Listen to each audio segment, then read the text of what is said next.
Au mariage de ma sœur, elle tire ma chaise et je tombe devant 2 scènes invités.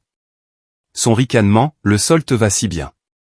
Humilié, je pars, quand le marié intervient, c'est vous qui avez sauvé ma société de 20 €, n'est-ce pas? Stupeur générale. Au mariage de ma sœur, j'ai tendu la main vers la chaise portant mon nom, mais avant que je puisse m'asseoir, elle l'a retirée d'un coup sec. Mon corps a heurté le sol en marbre poli devant 200 invités. Des hoquets de stupeur ont résonné, suivis de rires. Et Apolline, ma propre sœur, s'est penchée, un sourire narquois aux lèvres, pour que tout le monde puisse entendre « Le sol te va mieux, petite sœur ». Je n'ai pas crié, je ne me suis pas débattu. Je me suis relevé, j'ai lentement ajusté ma robe et je suis parti en silence.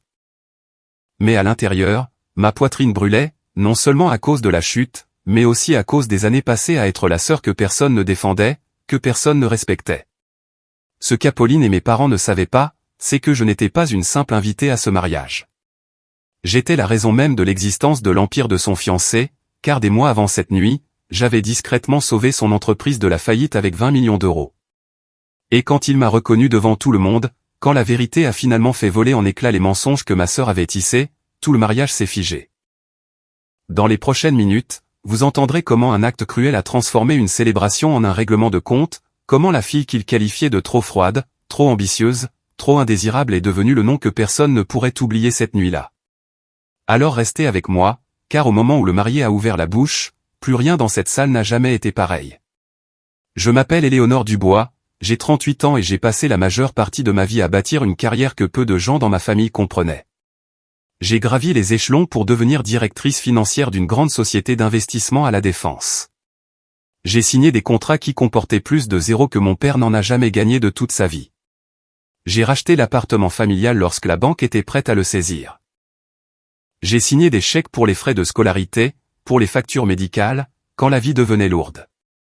Et pourtant, quand les proches demandaient de mes nouvelles, mes parents soupiraient en disant « Éléonore va bien, mais elle est toujours seule ». C'était toujours le même refrain. Mon indépendance n'était pas une fierté à leurs yeux, c'était un échec. Pour eux, une femme n'était accomplie que si elle portait une bague au doigt. Ma sœur Apolline n'a jamais eu ce problème. Elle avait 10 ans de moins, 28 ans, et elle a grandi dans un foyer différent du mien. Au moment où elle est devenue adolescente, mes sacrifices avaient déjà pavé la voie. Elle ne s'est jamais souciée de l'argent, n'a jamais entendu le mot non quand elle voulait quelque chose. Elle était brillante, jolie et charmante, le genre de fille qui savait comment battre des cils pour obtenir ce qu'elle voulait. Pendant que j'équilibrais des comptes et bâtissais une stabilité, Apolline se construisait une communauté en ligne. Des milliers de personnes adoraient ses photos filtrées, sa vie mise en scène. Lors des réunions de famille, nos parents rayonnaient de fierté en écoutant Apolline décrire ses partenariats avec des marques ou montrer les cadeaux de ses petits amis. Ils ne voulaient pas être cruels, mais la cruauté n'a pas toujours un tranchant à serrer, parfois, elle ressemble à des louanges pour un enfant et au silence pour l'autre. Je me souviens d'un réveillon de Noël où j'ai glissé un chèque sous l'assiette de mon père pour couvrir ses arriérés d'impôts. Ma mère l'a vu, l'a plié rapidement et a murmuré « Apolline amène son nouveau fiancé ce soir. Tu vas l'adorer, il travaille aussi dans la finance. » C'était sa façon de changer de sujet, de déplacer les projecteurs, de s'assurer que personne ne s'attarde trop longtemps sur ce que j'avais fait.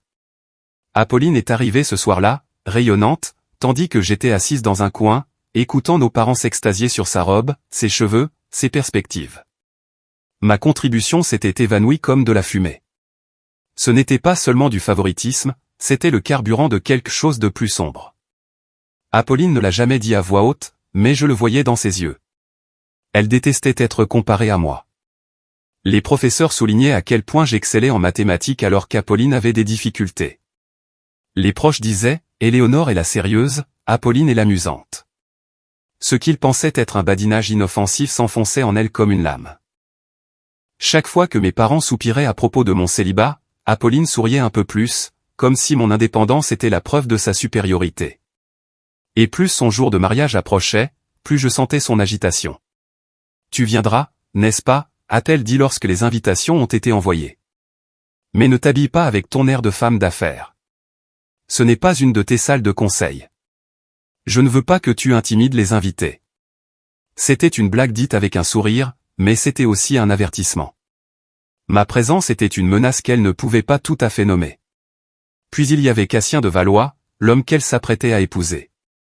Il avait 32 ans, un PDG élégant qui avait bâti une start-up technologique à partir de rien. Mais ce qu'Apolline ne lui a jamais dit, ce qu'elle ne voulait que personne ne sache, c'est que l'empire de Cassien avait failli s'effondrer. Il était à quelques semaines de la faillite avant qu'un mystérieux investisseur n'intervienne avec 20 millions d'euros. Le seul nom sur les documents était Dubois Investissement. Il n'a jamais su qui se cachait derrière ce nom. Il savait juste qu'il leur devait tout. Et voilà l'ironie, la femme qu'il épousait avait une sœur qui portait le nom même de ce contrat. La sœur que tout le monde ignorait, la sœur qu'Apolline ne voulait voir nulle part près des projecteurs. Mes parents adoraient Cassien, bien sûr. Pour eux, il était le joyau de la couronne. Beau, prospère, et notre Apolline n'aura jamais à s'inquiéter, a dit ma mère un soir, alors que je couvrais discrètement une autre dépense familiale. Il voyait Cassien comme la preuve qu'Apolline avait réussi dans la vie, tandis que j'étais le rappel de ce qu'il considérait comme incomplet. Ce qu'aucun d'eux ne réalisait, c'est que Cassien et moi étions déjà liés par un lien plus fort que le mariage, bien qu'il ne le sache pas encore. Mon investissement l'avait sauvé, et un jour, cette vérité éclaterait. Pour l'instant, cependant, la balance penchait. Apolline était au centre, mes parents l'adulaient, et j'étais laissé dans l'ombre. J'avais vécu avec cette dynamique toute ma vie, mais les mariages ont une façon de tout mettre à nu. Les vieilles rivalités ne restent pas cachées sous les lustres et les draps blancs, elles ressurgissent, elles blessent. Et quand Apolline me regardait dans les derniers jours avant la cérémonie, il y avait une lueur dans ses yeux qui me disait qu'elle ne se préparait pas seulement à célébrer, elle se préparait à humilier. Je ne savais pas jusqu'où elle était prête à aller, pas encore, mais je le sentais. La tempête arrivait, et quand elle éclaterait, il ne s'agirait pas seulement de deux sœurs. Il s'agirait de vérité, de reconnaissance et d'un secret valant 20 millions d'euros. Les semaines précédant le mariage ont révélé plus que ce à quoi je m'attendais. Tandis qu'Apolline était traitée comme une princesse, conduite d'un rendez-vous à l'autre, j'étais laissé dans l'ombre, même si j'avais discrètement fait un chèque pour couvrir la compte du somptueux château en Île-de-France où elle allait se marier. Chaque détail était somptueux pour elle, des fleurs importées d'Italie, des robes de créateurs parisiens, une liste d'invités soigneusement choisis pour impressionner ses abonnés en ligne. C'était comme si mes parents croyaient que ce seul jour était le summum de l'héritage de notre famille. Ils s'agitaient autour d'Apolline comme si elle était de la royauté, qualifiant chaque décision de monumentale, comme si le reste d'entre nous n'existait pas en dehors de son orbite. Et moi, on m'a demandé de rester sur le côté, comme si mon rôle était d'apparaître en arrière-plan et de ne pas perturber l'image de perfection soigneusement mise en scène. Un après-midi, je suis passé à la maison pendant une heure libre, espérant peut-être être utile. J'ai trouvé ma mère et Apolline penchées sur une longue table de salle à manger, couverte d'échantillons de tissus et de photographies. Elles ne m'ont pas remarqué au début. La voix de ma mère était chaleureuse, indulgente, débordante d'affection alors qu'elle parlait des choix d'Apolline. Cette nuance d'ivoire te fera rayonner, ma chérie. Cassien pourra à peine respirer quand il te verra remonter l'allée. C'était le genre de douceur que j'avais rarement entendu à mon égard. Quand elle s'est finalement tournée vers moi, son expression a changé, la douce fierté remplacée par quelque chose de plus acéré. « Éléonore, dit-elle, n'as-tu pas du travail ? Tu es toujours si occupée. » Il y eut une pause, puis un léger soupir. « Parfois, j'aimerais que tu ne sois pas si froide, si pragmatique. Tu ne te laisses jamais être simplement une femme. » J'avais déjà entendu des versions de cela, mais à chaque fois, cela atterrissait comme une pierre dans ma poitrine. J'ai souri faiblement, ne voulant pas montrer à quel point la piqûre était profonde, et je me suis excusé en prétextant un autre rendez-vous. Plus tard, Apolline elle-même a décidé de clarifier sa position. Nous étions seuls dans sa chambre pendant qu'elle essayait une de ses nombreuses robes. Elle s'est tournée vers moi dans le miroir, ses lèvres juste assez courbées pour suggérer de la douceur, mais bordées de quelque chose de plus tranchant. « Tu viendras, bien sûr, dit-elle en arrangeant ses cheveux, mais sois juste là pour montrer ton visage. Ne t'habille pas trop. N'arrive pas en ayant l'air de diriger une de tes réunions de conseil. Pas besoin d'intimider qui que ce soit. » Les mots étaient mielleux, mais l'intention était sans équivoque. Elle me voulait invisible, décorative au mieux, effacée au pire. J'ai soutenu son regard un long moment, puis j'ai simplement hoché la tête. À l'intérieur, mon estomac se tordait, mais je ne lui donnerais pas la satisfaction de me voir flancher. Le schéma s'est poursuivi. Chaque fois que j'offrais mon aide, on me redirigeait, on me disait que les détails étaient réglés, que ma contribution n'était pas nécessaire. J'ai payé une partie du traiteur sans qu'on me le demande, mais ma contribution n'a jamais été mentionnée. Quand le fleuriste a livré un arrangement chez mes parents, ma mère a rayonné comme si Apolline l'avait commandé elle-même. J'ai observé en silence comment mon argent était transformé en leur gloire. Ce n'était pas une question d'argent, j'en avais plus qu'assez. C'était une question de vérité constamment réécrite pour placer Apolline au centre et moi en marge. Pourtant, il y avait de petites fissures que je remarquais, des moments où Apolline pensait que personne ne regardait. Un soir, alors que j'étais assise dans le salon à faire semblant de relire des documents, Apolline est entrée vivement avec le téléphone de Cassien à la main. Elle a jeté un coup d'œil autour, ne me voyant pas dans le coin. Le téléphone s'est allumé avec un appel et son visage a changé, le sourire étudié se transformant en un air de malaise. Elle a rapidement rejeté l'appel, pinçant les lèvres, puis a glissé le téléphone dans sa poche comme si elle n'y avait jamais touché. Ses yeux se sont dirigés vers le couloir où Cassien parlait avec mon père, puis elle a forcé son expression radieuse à revenir avant que quiconque d'autre ne puisse le voir. C'était une lueur, un moment si bref que la plupart l'auraient manqué. Mais j'avais passé une vie à lire les silences entre les mots, la tension derrière les sourires. Ce regard m'a dit qu'il y avait des secrets qu'Apolline essayait de cacher, peut-être même à son fiancé. Je n'ai rien dit, c'était ma façon de faire. Mais j'ai gardé cette image avec moi. Ce n'était pas la jalousie qui me rongeait, c'était l'inquiétude. Si Apolline était empêtrée dans quelque chose qu'elle ne pouvait pas contrôler, ce ne serait pas seulement sa chute, cela pourrait toucher Cassien et, par extension, tous ceux qui s'étaient liés à ce mariage. Pour une fois, j'ai envisagé de l'avertir. Mais ensuite, j'ai pensé à la façon dont ma mère me regardait, à la façon dont Apolline me rappelait de rester à ma place, et j'ai fermé la bouche. Il y a des moments où le silence est une forme d'autoprotection, même si c'est aussi une sorte de trahison. Plus j'observais, plus je me sentais glisser dans le rôle d'une étrangère au sein de ma propre lignée. Au dîner, mes parents parlaient comme si le mariage d'Apolline était le plus grand accomplissement que notre famille pouvait revendiquer. Mes réussites restaient non dites, rejetées comme des faits froids. Un soir, mon père a levé un verre et a dit, à Apolline et Cassien, la preuve que l'amour et la tradition sont encore vivants dans cette famille. L'implication était aussi tranchante qu'un couteau. Éléonore, avec sa carrière et sa vie de célibataire, était l'exception, pas l'exemple. J'ai forcé un sourire, levé mon propre verre et laissé les mots s'installer lourdement au fond de mon estomac. Chacun de ces moments était un caillou jeté dans l'eau, créant des ondulations qui élargissaient et approfondissaient le fossé entre nous. Ils pensaient que j'étais immunisé, blindé par la logique et le travail. Ce qu'ils n'ont jamais compris, c'est que je ressentais tout. Je choisissais simplement de ne pas le montrer. Mais le silence a ses limites, et bien que je ne le sache pas encore, le jour viendrait bientôt où Apolline ne se contenterait plus de mots et de regards. Elle chercherait quelque chose de plus public, quelque chose conçu pour me briser aux yeux d'étrangers. Cette connaissance n'était pas encore dans mon esprit, mais les graines étaient plantées. Chaque remarque, chaque rejet, chaque lueur de secret nous menait à ce moment où le monde verrait quel genre de famille nous étions vraiment. Le jour du dîner de répétition, le plan de table a finalement été dévoilé. Les invités se sont rassemblés autour du grand chevalet installé à l'entrée de la salle, leurs yeux parcourant les rangées de noms écrits en écriture fluide. Je me suis approché, cherchant le mien avec une petite lueur d'espoir, bien qu'à ce moment-là, j'aurais dû savoir. Le nom d'Apolline trônait au centre, à côté de celui de Cassien, entouré de nos parents et de la famille de Cassien. J'ai parcouru la liste avec mon regard, ligne par ligne, jusqu'à ce que je trouve enfin, Éléonore Dubois, reléguée dans le coin le plus éloigné, à la table 23. C'était une table réservée aux connaissances, aux collègues de mon père qui me connaissaient à peine, et aux parents éloignés de province qui ne se souviendraient pas de mon nom. Le lendemain matin, c'était un exil délibéré, écrit à l'encre pour que tout le monde le voie. Je suis resté en silence, fixant le plan de table, les bords des lettres se brouillant légèrement alors que ma poitrine se serrait. Je me suis rappelé que ce n'était qu'une place, un meuble avec un numéro. Mais au fond de moi, je savais que c'était plus que ça. C'était un message, tu ne fais pas partie du centre de la famille, tu n'es pas censé être vu. Plus tard dans la soirée, alors que les caméras étaient installées pour la première série de photos de famille, le photographe a lu une liste préparée par Apolline, parents de la mariée, mariés et mariés, grands-parents, frères et sœurs. J'ai fait un pas en avant, lissant ma robe, mais j'ai alors remarqué la feuille de papier dans sa main.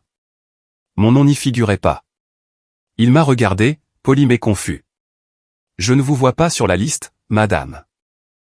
Peut-être êtes-vous avec les photos de la famille élargie. Il ne voulait pas faire de mal, mais les mots ont tranché de la même manière. Famille élargie. C'est ce que j'étais devenu. Apolline est arrivée à ce moment-là, radieuse et rougie par l'attention, son rire se propageant dans la pièce. Elle m'a vu, debout, incertaine, au bord du groupe, et s'est approchée, ses talons claquant sur le sol poli. « Oh, Éléonore, dit-elle vivement, son ton enrobé de sucre met ses yeux vifs. Ne sois pas si surprise. La plupart des invités ne savent même pas qui tu es. C'est moins gênant comme ça. Tu ne veux pas que les gens chuchotent, n'est-ce pas ?» Elle a penché la tête, feignant l'inquiétude, puis a ajouté d'une voix plus basse que je seul pouvais entendre, « C'est mieux comme ça. La scène est à toi ailleurs, pas ici. » J'ai fixé ces mots, tremblant au bord de ma langue, mais je les ai ravalés. Pendant un instant, j'ai pensé à toutes les fois où j'avais été là pour elle quand personne d'autre ne l'était. Les nuits où elle m'appelait à l'université, paniquée par des frais de scolarité en retard, et je virais l'argent avant même qu'elle n'ait à le demander. Le jour où elle voulait un acompte pour son premier appartement, et j'ai signé le chèque sans hésiter. La fois où les dettes de notre père ont failli engloutir la famille, et j'ai travaillé les week-ends pour couvrir la différence. Chaque souvenir est remonté comme de la fumée, brouillant ma vision, pressant contre le silence qui était devenu mon bouclier. Je n'avais jamais jeté ces sacrifices à son visage. J'avais donné parce qu'elle était ma sœur, parce que la famille était censée signifier quelque chose. Pourtant, la voilà qui m'effaçait d'un seul trait. Les invités ne te connaissent pas. Mieux vaut être invisible. Le photographe s'est raclé la gorge doucement, mal à l'aise avec l'attention. Mes parents étaient déjà disposés à l'avant, souriant comme si de rien n'était. Ma mère m'a fait signe de m'écarter d'un geste rapide de la main, le même geste qu'elle utilisait pour balayer les miettes d'une table. « Laisse-les finir, Éléonore, dit-elle doucement, bien que ses yeux ne croisent pas les miens. On fera une photo plus tard. » Mais il n'y a pas eu de plus tard. Je le savais, et Apolline aussi. Alors j'ai reculé. J'ai croisé les mains devant moi et j'ai laissé les flashs crépiter sans moi.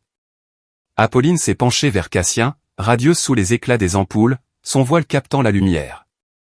Mes parents se tenaient fiers, leur visage gravé de joie. Et moi, pour la 1000e fois, j'étais l'ombre juste hors du cadre. Alors que les rires enflaient autour de moi, je me suis forcé à respirer calmement, à me rappeler que la valeur ne se mesurait pas à l'endroit où l'on se tenait sur une photo. Pourtant, à l'intérieur, une colère silencieuse brûlait. Pas le genre qui exige des cris ou une confrontation, mais le genre qui se souvient, le genre qui grave chaque affront dans la pierre. Après la séance, Apolline est repassée près de moi, s'arrêtant brièvement pour murmurer « Ne le prends pas personnellement, Éléonore.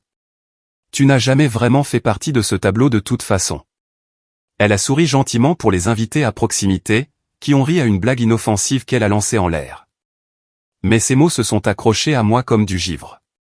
Cette nuit-là, seul dans ma chambre d'hôtel, j'ai regardé le programme laissé sur le bureau.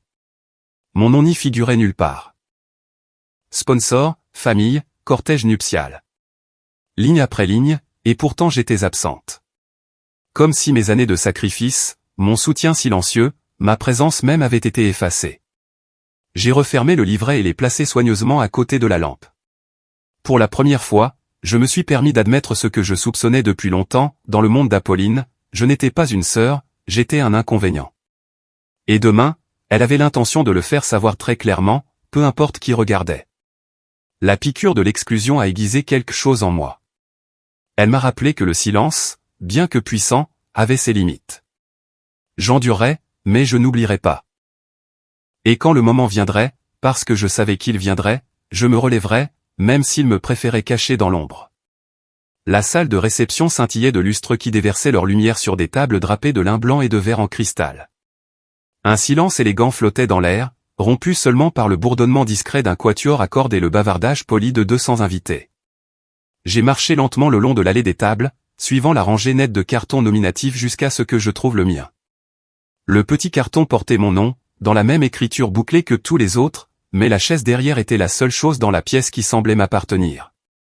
Je l'ai saisie, avec l'intention de réclamer mon petit espace dans une journée qui m'avait déjà rendu invisible. Au moment où je commençais à m'asseoir, la chaise a glissé brusquement en arrière. En un instant, le sol a disparu sous moi, mes genoux ont cédé et je suis tombé lourdement sur le sol poli. Le son a résonné dans la vaste salle comme un coup de tonnerre, coupant court aux conversations. Pendant un moment à couper le souffle, le monde s'est arrêté. Puis une vague de hoquets de stupeur a laissé place à des rires étouffés. J'ai levé les yeux, hébété, et j'ai vu Apolline debout au-dessus de moi, ses doigts agrippant encore la chaise, son sourire posé et cruel. Elle s'est penchée pour que je sois la seule à entendre, bien que le venin dans sa voix ait porté plus loin qu'elle ne le pensait, « Le sol te va mieux, petite sœur. » Les mots ont frappé plus fort que le marbre sous moi. Autour de nous, les gens se sont agités inconfortablement sur leur siège, ne sachant s'il fallait rire ou détourner les yeux. Certains ont fait les deux. Mes parents étaient assis, immobiles, à la table d'honneur, leurs expressions illisibles, leur silence plus fort que n'importe quelle réprimande. Aucune main ne s'est tendue pour m'aider, personne ne s'est levé. L'humiliation était totale, conçue pour être aussi publique que possible, et elle avait réussi. J'aurais pu pleurer, j'aurais pu m'emporter, crier, exiger le respect.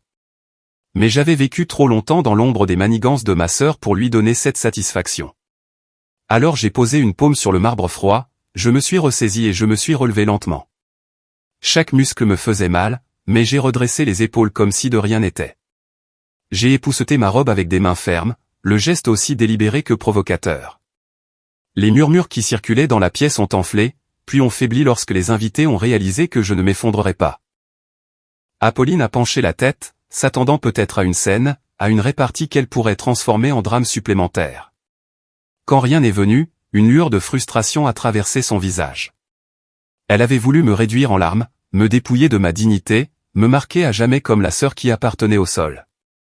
Au lieu de cela, je me tenais devant elle, intacte, et dans ce silence, elle a perdu plus qu'elle n'a gagné. Je me suis retourné, j'ai ajusté ma robe une fois de plus et j'ai marché vers les portes. Chaque pas était mesuré, les talons de mes chaussures claquant fermement contre le sol. Le bavardage a repris à voix basse, mais je n'ai pas regardé en arrière. Je savais que mes parents avaient choisi le silence, qu'Apolline avait choisi la cruauté et que les invités avaient choisi le confort plutôt que la conscience. C'était suffisant pour me dire où je me situais. Pas dans le cercle familial, pas même dans la foule, mais seul. À l'intérieur de ma poitrine, quelque chose a changé.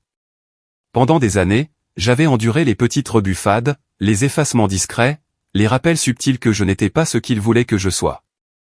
J'avais assumé leurs dettes, leurs besoins, leur silence, croyant que la famille exigeait des sacrifices. Mais en franchissant le seuil de cette salle, je savais qu'une ligne avait été tracée.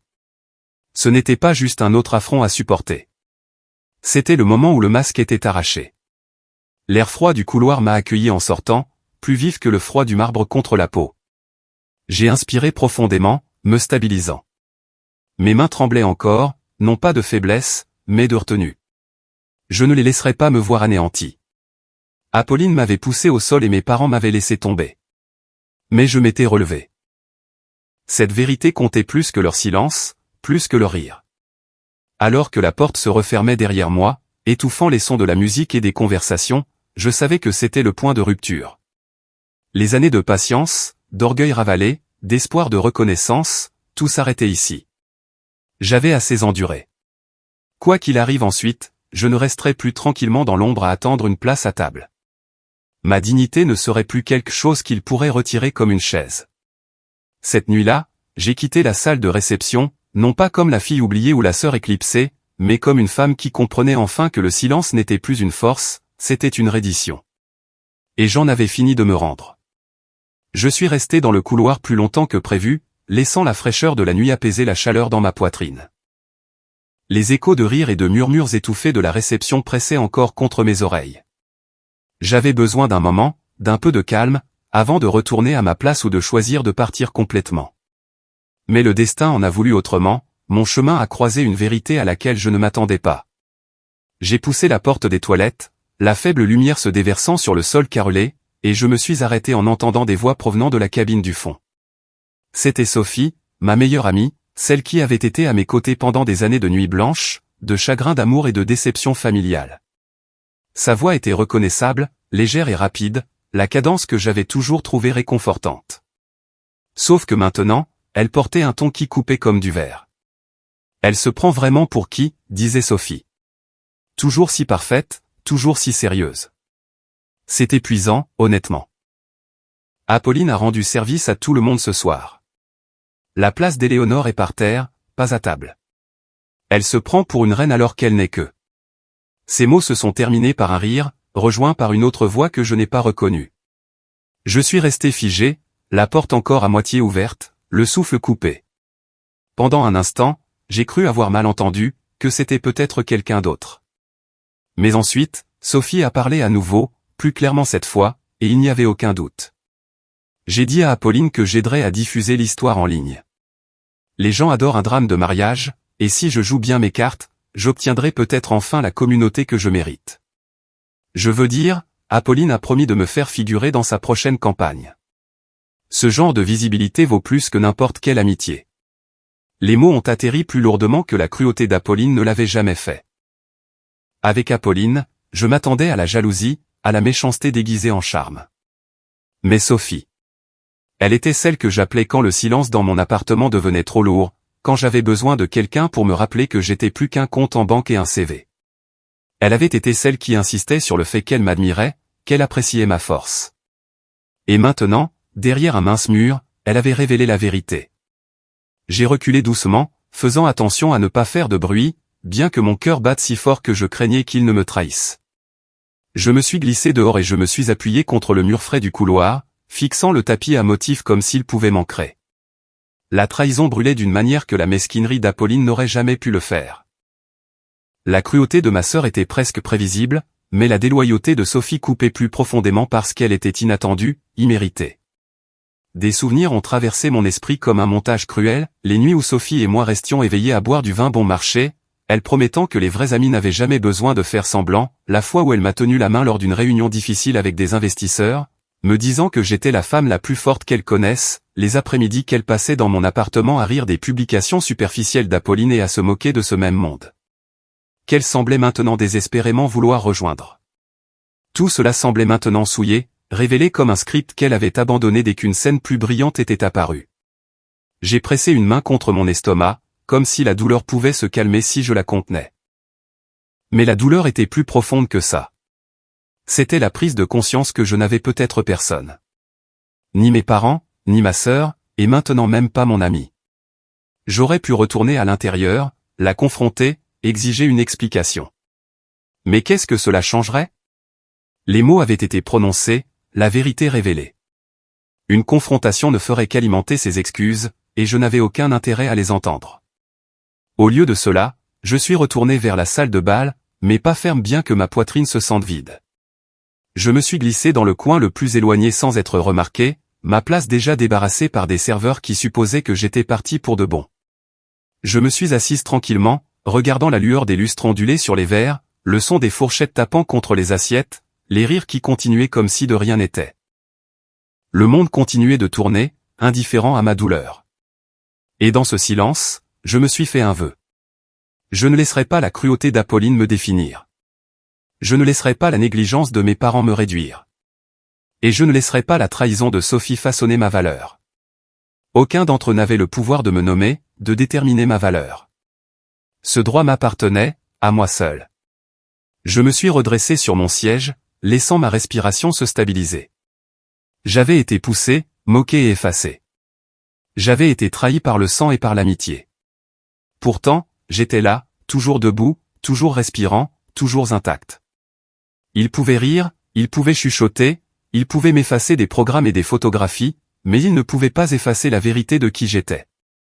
La nuit n'était pas terminée, et je sentais que quelque chose de plus grand allait encore se produire.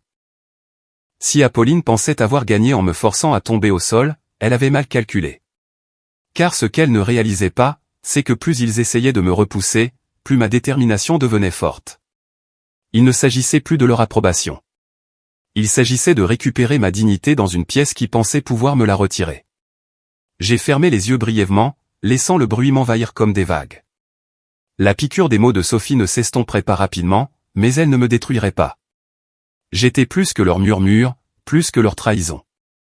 Et un jour, bientôt, ils verraient tous la vérité, qu'ils le veuillent ou non. Quand je suis retourné à ma place dans le coin, le tintement des verres et la musique du quatuor remplissaient l'air, comme si de rien n'était.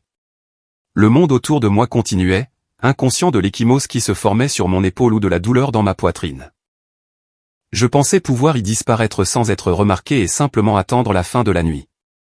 Mais la vérité s'échappait déjà des murs de la salle. Quelqu'un avait filmé. Un invité, téléphone à la main, avait capturé le moment exact où Apolline avait retiré la chaise et où j'étais tombé lourdement sur le sol. En quelques minutes, la vidéo a été mise en ligne sur TikTok, sa légende une exagération joyeuse, une mariée fait un coup d'éclat à sa sœur, 200 invités sous le choc. La séquence est devenue virale, portée par les algorithmes bien plus rapidement que les murmures dans la pièce. Au moment où le dessert était servi, un groupe de jeunes invités à une table voisine était déjà penché sur un téléphone, étouffant des rires, puis me jetant des regards aux yeux écarquillés par quelque chose qu'ils venaient de voir. Mon estomac s'est noué. J'ai fait semblant de ne pas remarquer, mais un malaise me piquait sous la peau. Je me suis excusé discrètement et je suis sorti dans le couloir où la lumière était plus tamisée et le bavardage assourdi. Sortant mon propre téléphone, j'ai hésité, puis j'ai ouvert l'application. Le clip avait déjà recueilli des milliers de vues en moins d'une heure. Mon nom n'était pas mentionné, mais mon visage était sans équivoque. Je l'ai regardé une fois, en me préparant. La chute semblait pire à l'écran qu'elle ne l'avait été sur le moment. Le hoquet collectif des invités, le silence qui a suivi, le sourire triomphant d'Apolline alors qu'elle se penchait vers moi. Tout était capturé, immortalisé. Et puis, il y avait moi, me relevant lentement, époussetant ma robe, le dos droit, le visage calme. Pas de larmes, pas de cris, juste de la dignité face à l'humiliation. Les commentaires défilaient plus vite que je ne pouvais les lire. Cette mariée est cruelle. Qui fait ça à sa propre sœur? Cette femme est tombée mais s'est relevée comme une reine. Le sol ne la méritait pas. Imaginez épouser quelqu'un tout en traitant votre famille comme de la saleté. Quelques blagues parsemaient les commentaires, une cruauté légère sur les mariages et les drames familiaux, mais la plupart étaient indignés, scandalisés en ma faveur. Ma première réaction a été la panique. L'idée que des millions d'inconnus me voient trébucher sur un sol en marbre m'a donné envie de disparaître. Ma réputation était bâtie sur la précision, sur le contrôle. J'avais passé des années à m'assurer que mon nom signifiait compétence et force dans des salles de conseil remplies d'hommes qui doutaient de moi. Et maintenant, me voilà transformé en spectacle, en mème, en hashtag. J'ai envisagé d'appeler l'invité qui l'avait publié, d'exiger qu'il soit retiré. Mais plus je faisais défiler, plus ma perspective changeait. Les commentaires ne se moquaient pas de moi, ils la condamnaient. Ils voyaient la cruauté pour ce qu'elle était. Ils voyaient le sang-froid que je m'étais forcé à maintenir, et ils l'admiraient. Pour une fois, je n'avais pas besoin d'expliquer, de me défendre, de prouver. La vérité était visible sans mes mots. La vidéo elle-même était mon témoin. Elle était brute, indéniable, dépouillée de toutes les narrations que ma famille avait toujours utilisées pour me dépeindre comme froide, difficile, indigne. Ici, des étrangers m'ont vu me relever, pas m'effondrer. Je suis resté dans le couloir, la lueur du téléphone éclairant mes mains, et j'ai réalisé quelque chose d'inattendu. Je ne craignais plus l'exposition. Qu'il regarde, qu'il partage, qu'il commente, qu'il la dissèque de mille façons. Car à chaque rediffusion, Apolline se révélait, et je me révélais aussi. Elle a montré sa cruauté, j'ai montré ma force. Quand j'ai remis mon téléphone dans mon sac, mon cœur était plus stable. La peur qui s'était nouée dans mon estomac se dénouait, remplacée par une résolution tranquille. Si ma famille insistait pour me faire taire, si ma sœur voulait m'humilier, alors cet enregistrement accidentel était ma chance de laisser le monde me voir sans filtre, sans explication. Je suis retourné dans la salle de bal. La musique enflait, les rires fusaient comme si rien n'avait changé. Mais quelque chose avait changé. Les murmures en ligne étaient plus forts que les murmures dans la pièce, et je sentais que ce n'était que le début. La scène qu'Apolline s'était appropriée lui échappait, et la lumière commençait, bien que faiblement, à se poser sur moi. Cassien avait passé la majeure partie de la soirée pris entre les obligations d'un marié et le malaise rongeant qu'il ressentait en marge de la célébration. Apolline avait balayé l'incident avec sa sœur d'un revers de main, comme s'il s'agissait d'une farce inoffensive, pressant les invités à retourner à leur repas, ignorant les murmures qui persistaient dans l'air.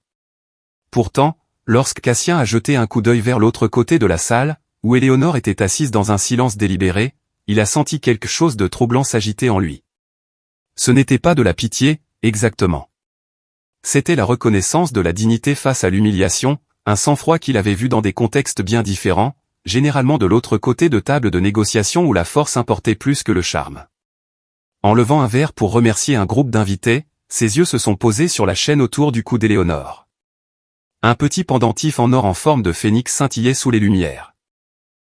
Les ailes de l'oiseau de feu se courbaient vers le haut, identique à un logo qu'il avait fixé d'innombrables fois sur des contrats juridiques et des virements bancaires, Dubois Investissement. Il sentit son pouce accélérer. Ce symbole n'était pas courant, pas un design qu'on trouvait dans une boutique. C'était l'emblème du fonds qui avait sauvé son entreprise de l'effondrement, la marque même du mystérieux soutien qui avait injecté non pas un, mais 3 tours de capital lorsque tous les autres investisseurs s'étaient détournés. Il a essayé de chasser cette pensée. C'était peut-être une coïncidence, un cadeau ou une babiole. Pourtant, le nom lui-même le rongeait, Dubois. Le nom de famille d'Apolline, celui d'Éléonore aussi. Il s'est excusé auprès de la table, se retirant au bord de la pièce où son téléphone était en charge. Les doigts tendus, il a ouvert le portail sécurisé utilisé pour gérer les relations avec les investisseurs. Il a consulté le registre du financement d'urgence d'il y a 2 ans. 3 tranches, 20 millions d'euros au total. Chacune était répertoriée sous Dubois Investissement. La société écran n'avait ni photo, ni biographie personnelle, seulement un symbole en en-tête, un oiseau de feu renaissant de ses cendres. Ses yeux sont retournés vers Éléonore, de l'autre côté de la salle. Elle ajustait sa robe, le pendentif captant à nouveau la lumière des lustres. Il sentit sa poitrine se serrer. Se pouvait-il que ce soit vraiment elle? Il a fait défiler les documents plus loin, ouvrant la section qui listait les associés directeurs.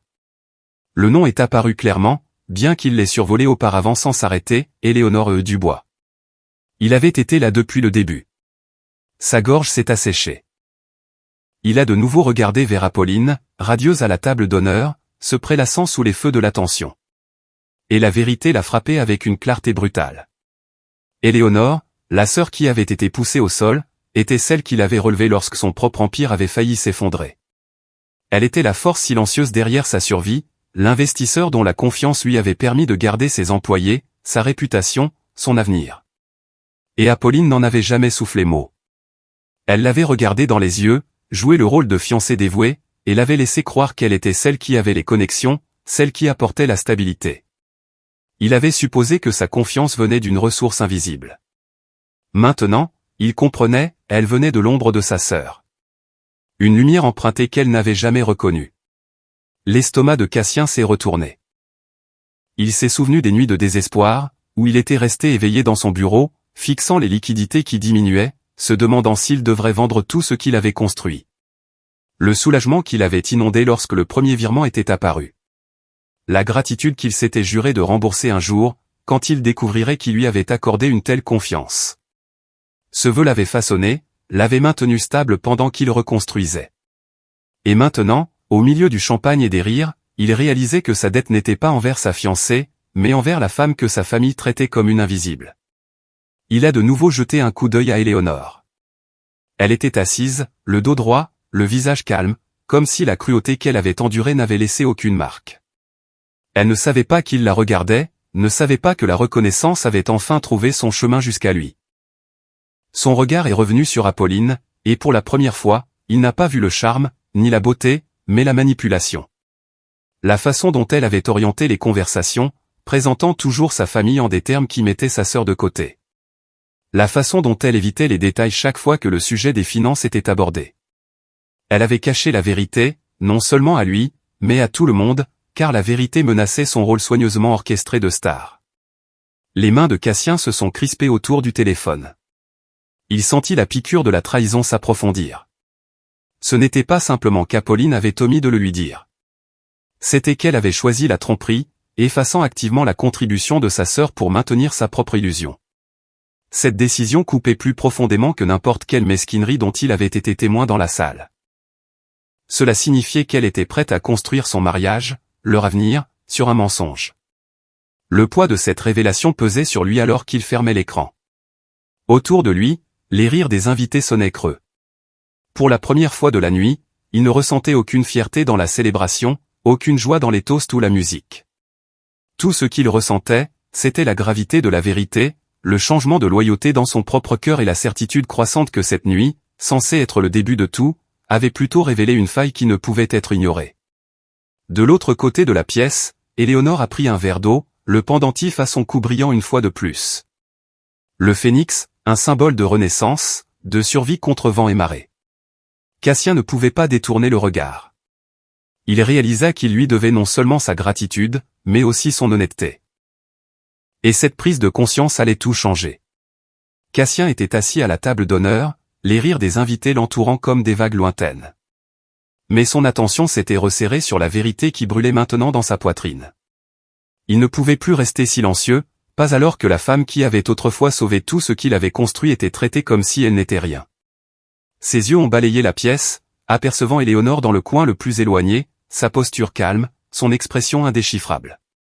Le pendentif à sa gorge brillait sous les lustres, un témoignage silencieux qui exigeait d'être reconnu. Sa prise s'est resserrée sur le microphone devant lui. Il s'est levé. Le bavardage dans la salle s'est automatiquement adouci, les invités s'attendant à un autre toast poli, une autre histoire destinée à flatter la mariée et à amuser la foule.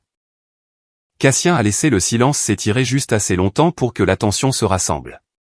Puis il s'est tourné, son regard fixé non pas sur Apolline, mais sur Éléonore.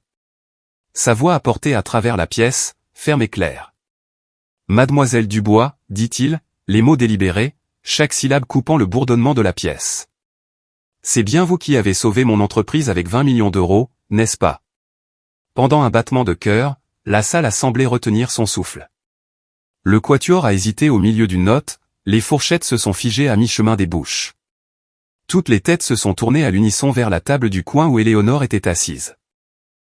La caméra de l'équipe de diffusion en direct, discrètement postée jusqu'à présent, a pivoté brusquement pour capturer son visage, diffusant son sang-froid stupéfait sur tous les écrans où amis et étrangers regardaient de loin.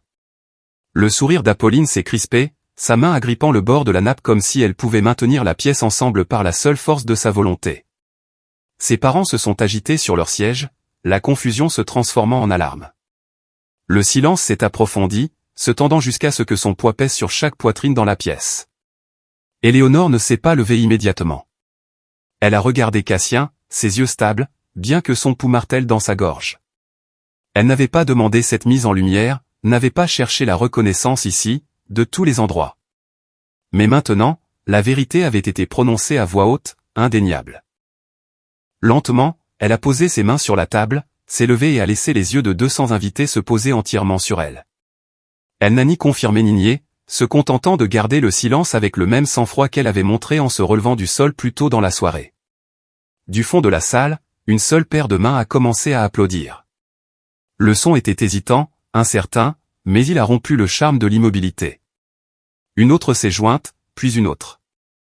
Une vague d'applaudissements a traversé la pièce, non pas jubilatoire, mais respectueuse, comme si les invités réalisaient qu'ils avaient fait partie de quelque chose de honteux et ne se souvenaient que maintenant de ce à quoi ressemblait la dignité. Parmi les murmures est venu un chuchotement qui a porté plus loin qu'il n'aurait dû, prononcé par une femme à la table voisine. Alors, c'est elle. C'est elle, la véritablement brillante Dubois.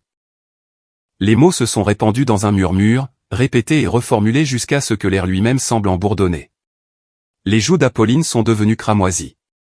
Elle a essayé de rire, de balayer cela comme un malentendu, mais sa voix a flanché, noyée par le poids de la reconnaissance qui s'éloignait d'elle pour se porter sur sa sœur.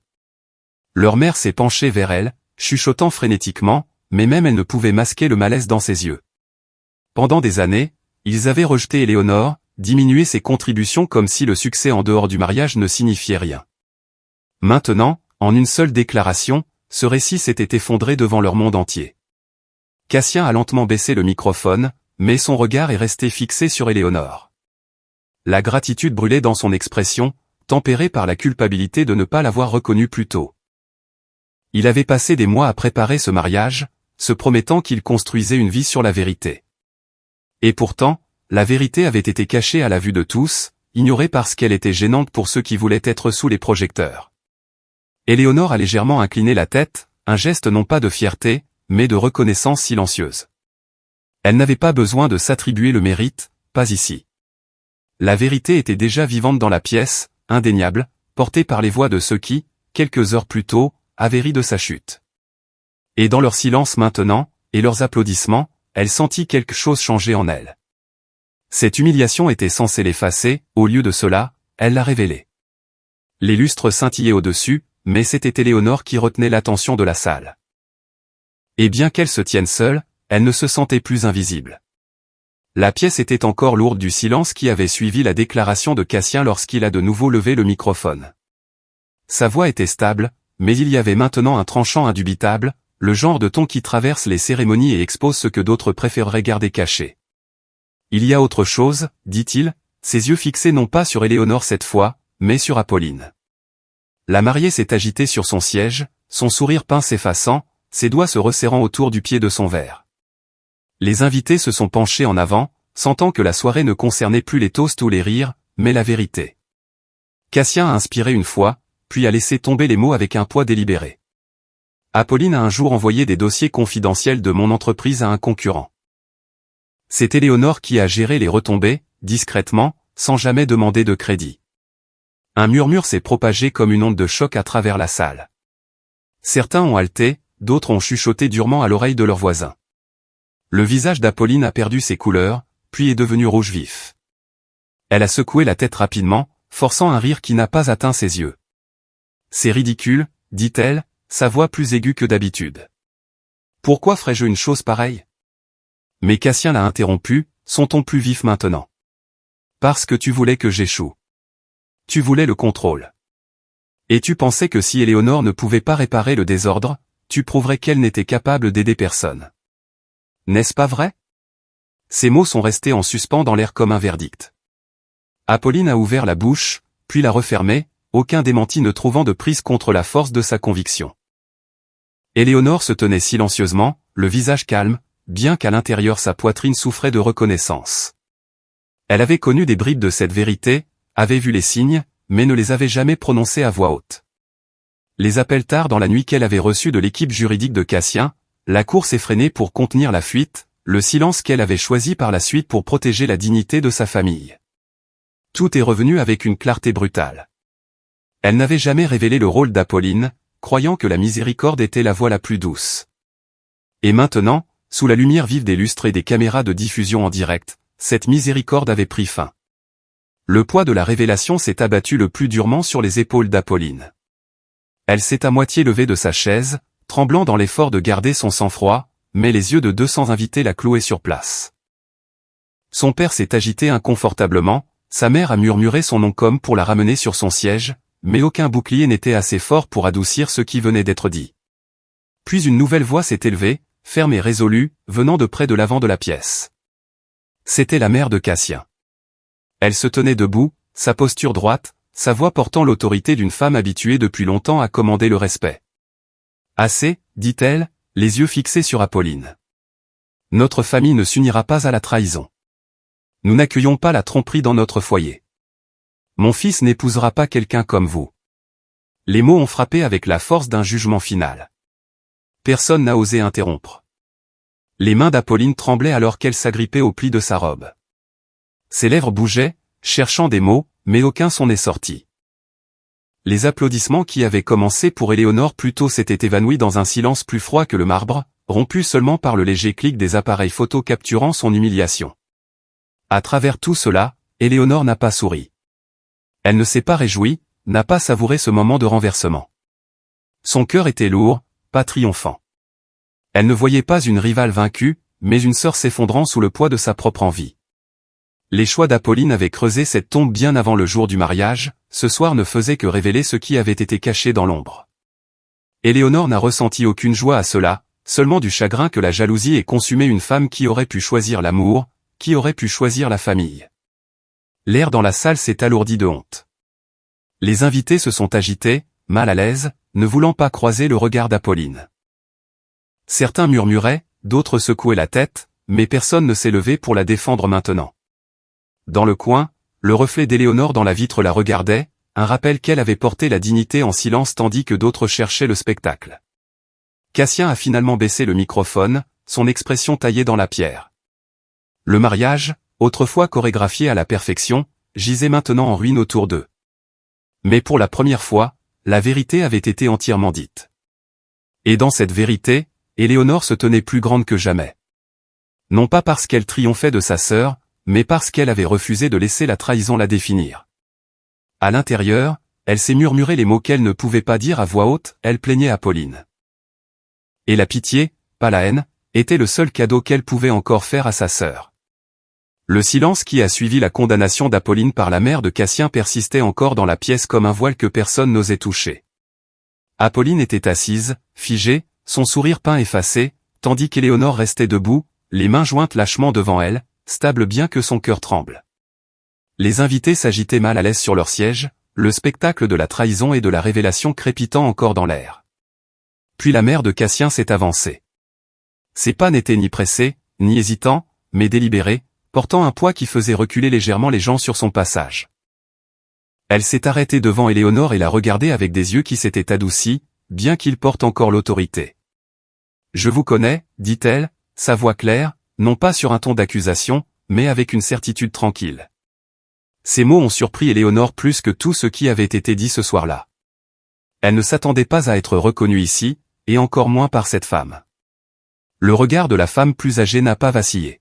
« Pas vous directement, a-t-elle poursuivi, mais votre mère.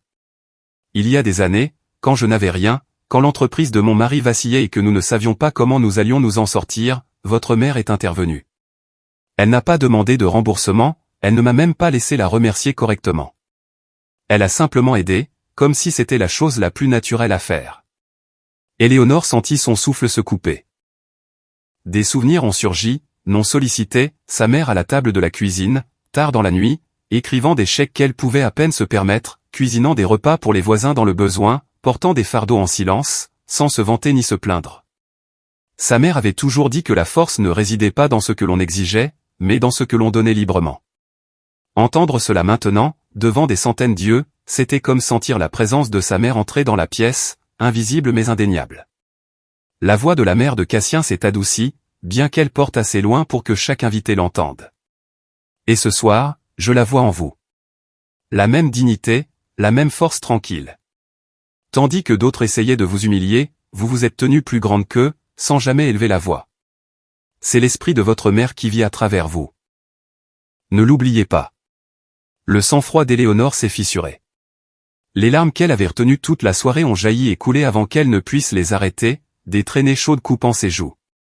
Ce n'étaient pas des larmes de honte cette fois, ni d'impuissance, mais de libération. Pour la première fois depuis des années, quelqu'un de plus âgé, quelqu'un avec de l'autorité, lui parlait non pas avec dédain ou rejet, mais avec reconnaissance. Il la voyait non pas comme la fille non mariée, non pas comme la sœur à mettre de côté, mais comme l'héritière de sa mère, portant un héritage d'intégrité. Ses lèvres ont tremblé alors qu'elle essayait de répondre, mais aucun mot n'est venu. Elle a pressé légèrement une main sur son visage, presque embarrassée par l'émotion devant tant de gens. Pourtant, le silence qui a rempli la pièce maintenant était différent d'avant. Il n'était pas lourd de cruauté ou de jugement. Il était respectueux. Même les invités qui avaient ri plus tôt semblaient humiliés, rappelés à quelque chose de plus grand que le spectacle. Apolline s'est détournée, ses propres yeux durs, ne voulant croiser le regard de personne. Mais Éléonore ne se concentrait plus sur elle. À ce moment-là, son monde s'était rétréci à la femme en face d'elle, à l'écho de la gentillesse de sa mère, refaisant surface dans cet endroit inattendu. La mère de Cassien a tendu la main, écartant doucement une mèche de cheveux du visage d'Éléonore, dans un geste à la fois intime et maternel. « Vous n'avez pas besoin de la reconnaissance de cette famille, dit-elle tranquillement, bien que le microphone capte encore ces mots. Vous portez déjà quelque chose de bien plus grand. Et quiconque a du bon sens peut le voir. » Les larmes ont alors coulé librement, mais Éléonore n'a pas essayé de les arrêter. Elle les a laissées tomber, ses épaules secouées une fois, puis se stabilisant. Pendant si longtemps, elle s'était comportée comme de l'acier, convaincue que seul un contrôle inflexible pouvait la protéger du mépris de ses proches. Ce soir, cette armure s'est enfin fissurée. Et au lieu de la faiblesse, elle a révélé une force d'un autre genre, la force d'accepter qu'elle était digne d'amour, de respect, simplement pour être qui elle était, et pour perpétuer la grandeur tranquille de la femme qui l'avait élevée.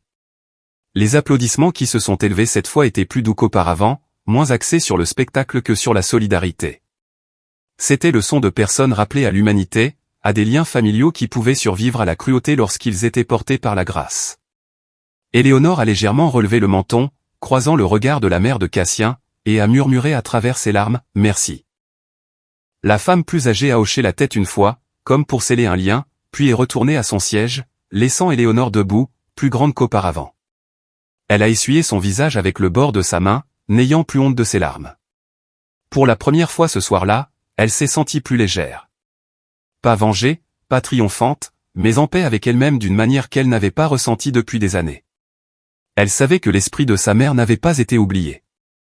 Il vivait dans ses actions, et maintenant, enfin, quelqu'un d'autre l'avait dit à voix haute. Cela valait plus que n'importe quel projecteur qu'Apolline avait jamais essayé de s'approprier. L'air dans la salle de réception était encore tendu de l'écho des mots de la mère de Cassien lorsqu'Éléonore s'est dirigée vers la table d'honneur. Ses pas n'étaient pas pressés, chacun était délibéré, ses talons frappant le sol poli avec un rythme régulier qui portait plus loin que le son. Les invités la suivaient des yeux, n'osant pas respirer trop fort, comme si tout mouvement pouvait briser l'équilibre fragile de ce qui se déroulait. Elle a atteint la table où Apolline était encore assise, tremblante sur sa chaise, le visage pâle et tendu, les restes de fierté maintenant à peine le masque qu'elle avait porté toute la soirée. Éléonore est restée un instant en silence, sa main effleurant la chaîne autour de son cou où reposait le pendentif de sa mère, y puisant de la force. Puis, lentement, elle a glissé ses doigts dans la poche de sa pochette et a récupéré l'objet qu'elle avait porté sans y penser, la bague de la famille Dubois. Elle n'était ni grande ni ostentatoire, mais elle avait appartenu à des générations, transmises par leur mère comme un symbole de continuité. Apolline avait toujours supposé qu'elle serait sienne un jour, étant donné son statut d'enfant préféré. Mais c'est à Éléonore qu'elle avait été confiée à la fin. Avec le même sang-froid qu'il avait porté à travers chaque humiliation de la soirée, Éléonore a posé la bague sur la nappe en lin blanc. Le petit cercle d'or a capté la lumière du lustre, brillant crûment contre la surface immaculée. Sa voix était calme mais portait avec une clarté qui a tranché le silence. « J'espère qu'un jour tu comprendras, dit-elle, les yeux fixés sur Apolline, que l'honneur ne peut pas être emprunté. Il ne peut pas être pris par la force ou emprunté par le mariage. C'est quelque chose que tu portes dans tes actions. Et ce soir, tu as montré au monde que tu ne l'as jamais eu. » Un murmure a parcouru les invités, ni cruel, ni moqueur, mais solennel. Les lèvres d'Apolline se sont entr'ouvertes comme pour répondre, mais aucun son n'est sorti. Elle a fixé la bague, sa main tressaillant une fois puis se figeant sur ses genoux, incapable de la saisir. Éléonore a redressé sa posture, laissant la finalité de son geste planer dans l'air. Cassien s'est alors avancé, le visage grave mais la voix plus douce qu'elle ne l'avait été de toute la nuit. « J'ai un jour pensé que je voulais épouser Apolline, dit-il, ses yeux cherchant ceux d'Éléonore. Mais ce soir, je réalise que l'admiration et le respect sont le fondement de tout ce qui vaut la peine d'être construit. Et cela vous appartient. » Ces mots n'étaient pas romantiques, pas même une invitation, mais une confession de vérité mise à nu devant tout le monde. Éléonore a brièvement croisé son regard, puis a tourné les yeux vers sa famille. Le visage de son père était illisible, sa fierté percée devant ses pairs. Les lèvres de sa mère étaient pressées fermement, ses yeux brillants non pas de larmes, mais de la prise de conscience que la fille qu'elle avait rejetée pendant des années se tenait maintenant plus grande que n'importe lequel d'entre eux. Le silence s'est étiré, oppressant, mais Éléonore n'a pas bronché. Elle ne voulait pas d'excuses, pas de confession tardive de regret. Elle avait donné trop d'elle-même pour gagner ce qu'il n'avait jamais été disposé à voir. Avec un dernier regard sur eux, les yeux stables et sans ciller, elle a tourné les talons. Le mouvement était gracieux, décisif, sa robe se balançant doucement alors qu'elle commençait à marcher vers les portes. Les invités se sont agités sur leurs sièges, certains chuchotant, d'autres regardant avec une admiration silencieuse. Quelques-uns se sont levés instinctivement, comme pour reconnaître que la véritable dignité dans la pièce ne partait pas en défaite, mais en triomphe. Apolline est restée paralysée, fixant la bague qui restait intacte sur la table, le poids des mots de sa sœur pesant plus lourd que n'importe quelle réprimande. Les parents d'Éléonore n'ont pas bougé pour l'arrêter, et dans cette immobilité, leur silence est devenu leur propre aveu de culpabilité. Alors qu'Éléonore atteignait les larges portes de la salle, les lustres scintillaient derrière elle, leur lumière tombant sur son dos comme une bénédiction. Elle n'a plus regardé en arrière. Les échos de ses pas l'ont suivie dans le couloir, laissant derrière elle une salle pleine de gens qui parleraient de ce moment longtemps après que les fleurs se soient fanées et que le champagne se soit éventé. Pour la première fois depuis des années, Éléonore n'a ressenti aucun besoin de se défendre, aucun désir de justification. Elle n'était pas venue pour prouver quoi que ce soit, et pourtant, à la fin, la vérité avait parlé plus fort que tous les mensonges. Elle n'emportait rien avec elle, sinon sa dignité. Et c'était plus que suffisant. Paris était vivante, avec son propre rythme, lorsqu'Éléonore est sortie sur le balcon plus tard cette nuit-là. Le bourdonnement du trafic en bas, le scintillement des enseignes au néon contre les tours de verre, le battement lointain de la musique des bars et des cafés ouverts tard. Tout cela est monté à sa rencontre, comme pour lui rappeler que la vie continuait, indifférente aux décombres laissés dans une seule salle de mariage. L'air frais pressé contre sa peau, vif mais purifiant, emportant les dernières traces de parfum et de champagne qui s'accrochaient à sa robe. Elle s'est appuyée sur la balustrade, laissant la nuit s'installer autour d'elle. Son téléphone a vibré doucement dans sa main. L'écran s'est allumé avec un nouvel email, son objet sobre et professionnel. Elle l'a ouvert, ses yeux balayant rapidement, puis ralentissant pour absorber les mots « Nous aimerions vous offrir le poste de stratège financier mondial ». Un poste qu'elle ne s'était qu'une seule fois permis d'imaginer, une opportunité qui la placerait à la tête de décisions dont les répercussions iraient bien au-delà des confins étroits des drames familiaux. Elle a expiré, le poids de cette offre s'installant, non pas comme une pression, mais comme une possibilité. Pendant des années, elle avait été la main invisible derrière les chiffres qui sauvaient des entreprises, la force tranquille qui ne demandait jamais de reconnaissance. Maintenant, la reconnaissance venait, non sollicitée, gagnée par la constance de ses choix, par l'intégrité que personne dans sa famille n'avait daigné reconnaître. Une autre vibration a interrompu ses pensées. C'était un message cette fois. Elle a hésité avant de l'ouvrir, comme si elle se préparait déjà. Le nom de Cassien a éclairé l'écran. Les mots étaient brefs, simples, mais portaient des couches non dites, je te dois toujours ce dîner. Pas de smoking, pas de marié. Juste toi et moi. Elle a fixé le texte un long moment. La sincérité était indubitable. Ce n'était pas un stratagème, pas une tentative désespérée de combler le vide qu'Apolline avait laissé. C'était de la gratitude, et peut-être quelque chose de plus. Une reconnaissance que ce qu'il avait admiré en elle ce soir n'était pas un accident, mais l'essence de qui elle était. Le pouce d'Éléonore a survolé l'écran, son esprit parcourant une douzaine de réponses possibles. Elle pourrait taper oui, elle pourrait taper non, elle pourrait laisser la porte entrouverte avec une seule ligne neutre. Mais au lieu de cela, elle a verrouillé le téléphone et l'a mis de côté. Certaines décisions méritaient de la patience, et celle-ci ne le concernait pas encore.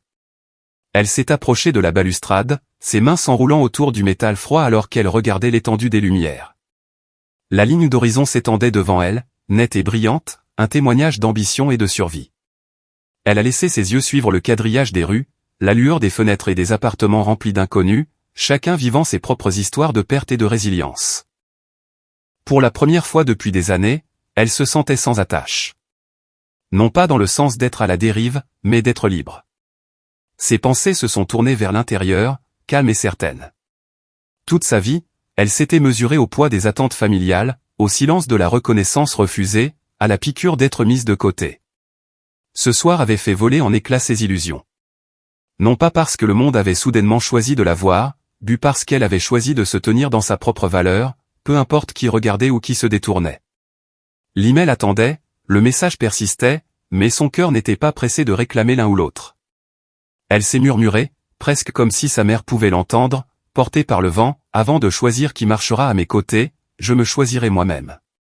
Les mots se sont installés comme un vœu. Pas dramatique, pas lourd, mais ancrant. Elle ne mesurait pas son avenir à l'approbation de parents qui ne l'avaient jamais comprise, ni aux affections d'un homme qui réalisait à peine ce qu'il avait négligé. Elle le mesurait à la vie qu'elle construisait de ses propres mains, à la dignité qu'elle refusait d'abandonner.